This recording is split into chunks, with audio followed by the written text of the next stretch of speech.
Dear students, आप लोगों का फॉरेस्ट्री का सेकंड पेपर है agro forestry and social forestry का। इसे हम कवर करेंगे। पहले फॉरेस्ट्री से रिलेटेड कुछ बेसिक्स डेफिनेशन हैं जो आप लोगों को याद रहनी चाहिए, उनके बारे में हम बात करते हैं। सबसे पहले फॉरेस्ट।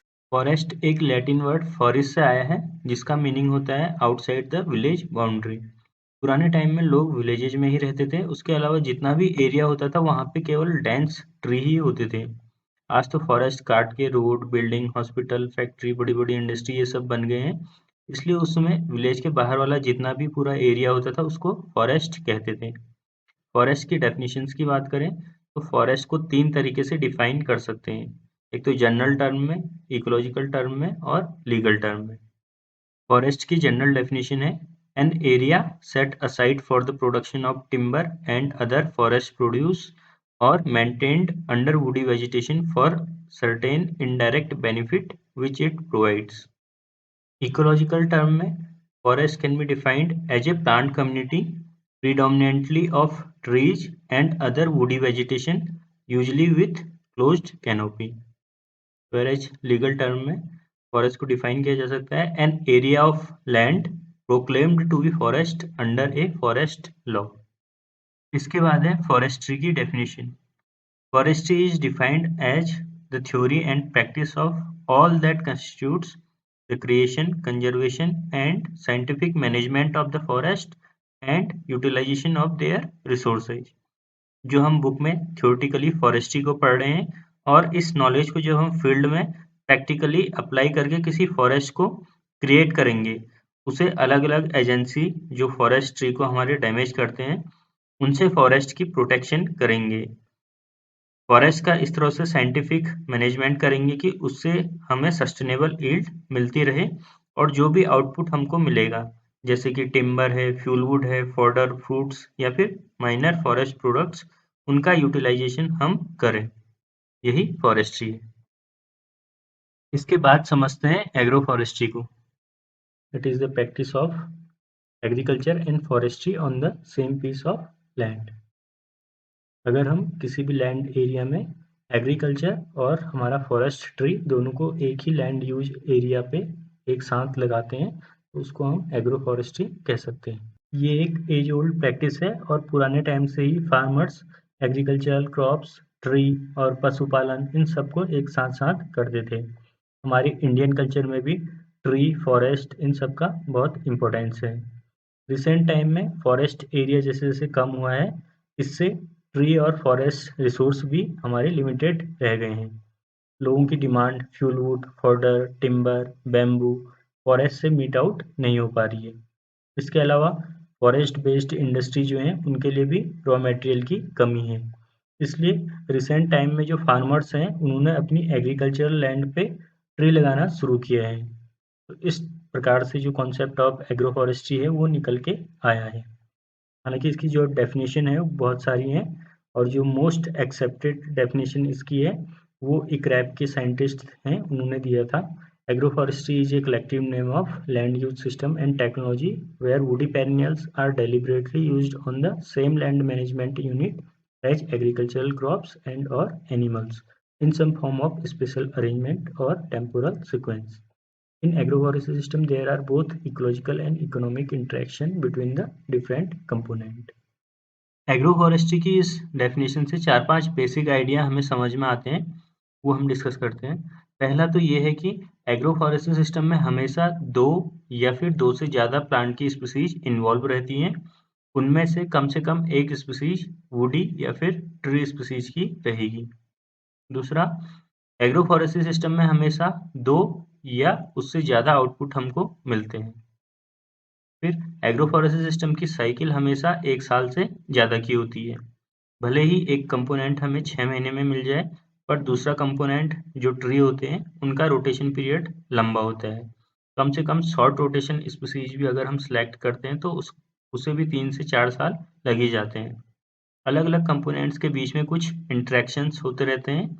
ये इंटरेक्शन पॉजिटिव भी हो सकते हैं या फिर नेगेटिव भी हो सकते हैं। सबसे सिंपलेस्ट एग्रोफॉरेस्ट्री सिस्टम भी एक मोनोक्रॉपिंग सिस्टम से इकोलॉजिकली एंड इकोनॉमिकली कॉम्प्लेक्स होता है। एग्रो फॉरेस्ट्री सिस्टम में अलग अलग कंपोनेंट्स का इम्पैक्ट एक दूसरे पे पड़ता है, जिस वजह से वो इस सिस्टम को कॉम्प्लेक्स बना देते हैं। इक्रेफ एब्रीविएशन है international council for research in agro forestry का। इसका जो रिसर्च सेंटर है वो केनिया के नैरोबी शहर में है। इसका नाम चेंज होकर वर्ल्ड एग्रो फॉरेस्ट्री सेंटर हो चुका है रिसेंट टाइम में।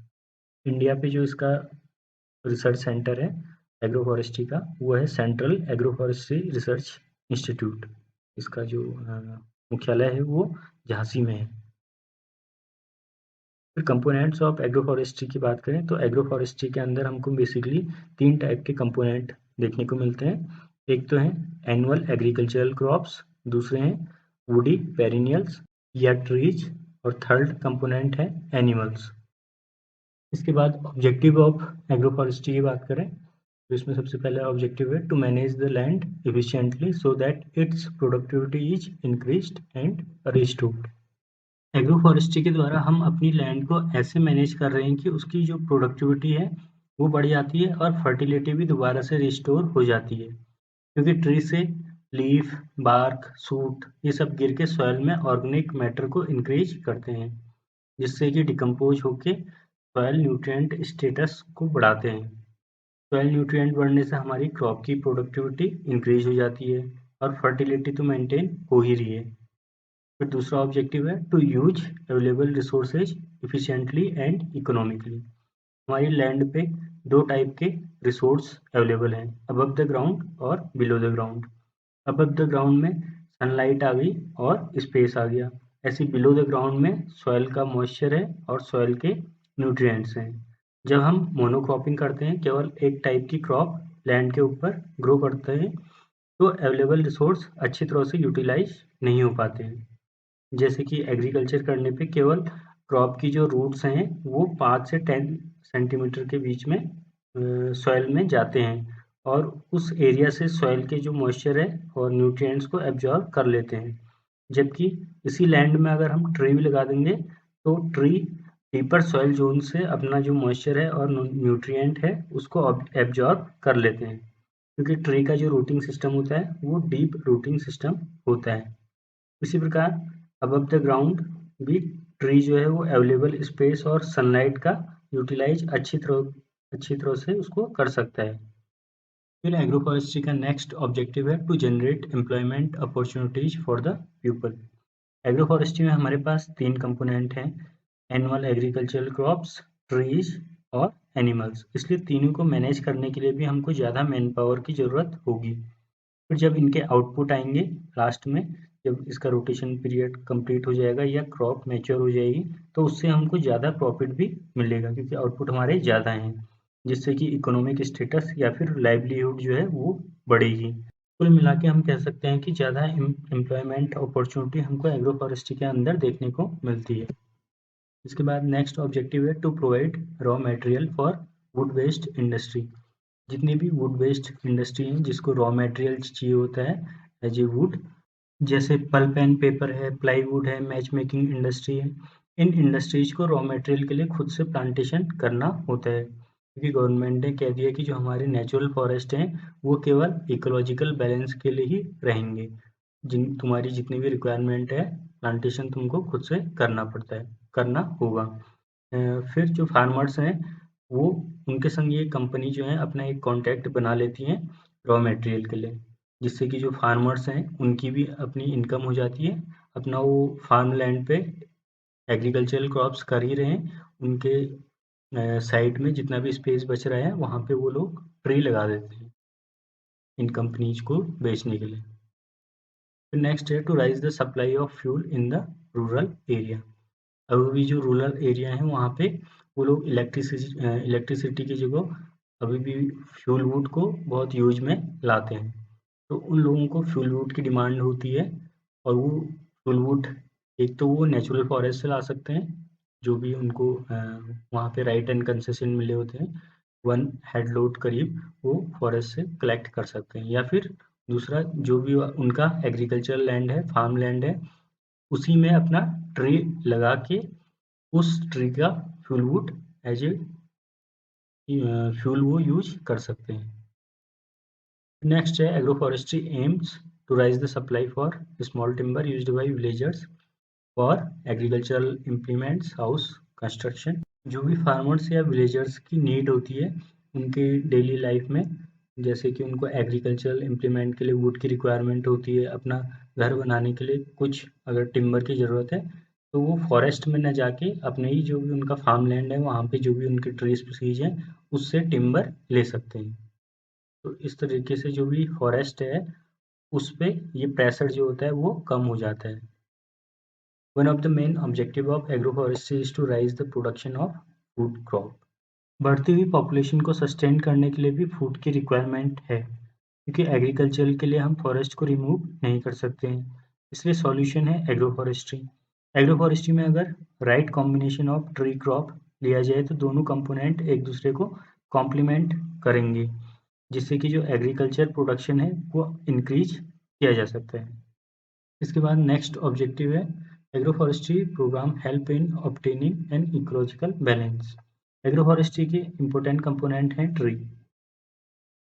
हमको पता है ट्री लगाने से इकोलॉजिकल बैलेंस मेंटेन होता है, क्योंकि ट्री जो है वो फोटोसिंथेसिस करते हैं और इसके द्वारा एटमॉस्फेयर की कार्बन ट्री बायोमास में आ जाती है, जिसको कार्बन सिक्वेस्ट्रेशन कहते हैं, और इनसे पॉल्यूशन कम होता है, सॉइल की फर्टिलिटी बढ़ती है, सॉइल इरोजन कम होता है।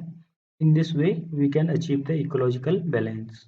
नेक्स्ट ऑब्जेक्टिव है supply of water for the livestock population. Agroforestry के अंदर तीसरे कंपोनेंट होते हैं लाइव स्टॉक। इनको खिलाने के लिए भी हमको फॉडर की रिक्वायरमेंट होती है। ये फॉडर हम एग्रोफॉरेस्ट्री के ट्री से ले सकते हैं। हमको ऐसे फॉडर ट्री फार्मलैंड पे प्लांट करने होंगे जिनकी फॉडर वैल्यू हाई होगी, फॉडर क्वालिटी अच्छी होगी, उसका फॉडर पैलेटेबल होना चाहिए, डाइजेस्टिव होना चाहिए, उसमें गुड प्रोटीन, गुड फाइबर ये सब भी होने चाहिए, जिससे कि जो एनिमल का प्रोडक्शन है, जो मिल्क प्रोडक्शन है वो भी हमारा इंक्रीज हो पाए।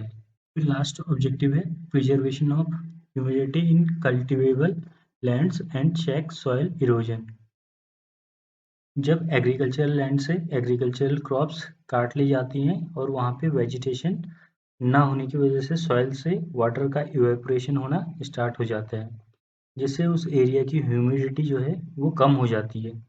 एग्रोफॉरेस्ट्री में ट्री अपने क्राउन से लैंड एरिया को कवर करके रखते हैं, जिससे वहाँ पे एक माइक्रो क्लाइमेट बन जाता है और उस एरिया में ह्यूमिडिटी जो है वो बनी रहती है।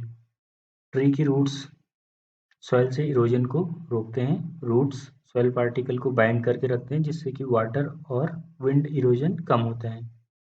ऐसे एरिया जहाँ पे बहुत ज़्यादा सूखा पड़ता है और कभी-कभी पूरा एग्रीकल्चर ड्रॉट के कारण बर्बाद हो जाते हैं, वहाँ पे भी उस साल एग्रोफॉरेस्ट्री के ट्री से टिम्बर बेच के इनकम ली जा सकती है, जिससे कि इनसिक्योरिटी हमारी कम होती है और स्टेबिलिटी बढ़ती है, क्योंकि डिपेंडेंसी एक ही टाइप के सिस्टम में ना होके हमारे पास ज़्यादा ऑप्शन एग्रोफॉरेस्ट्री के अंदर होते हैं।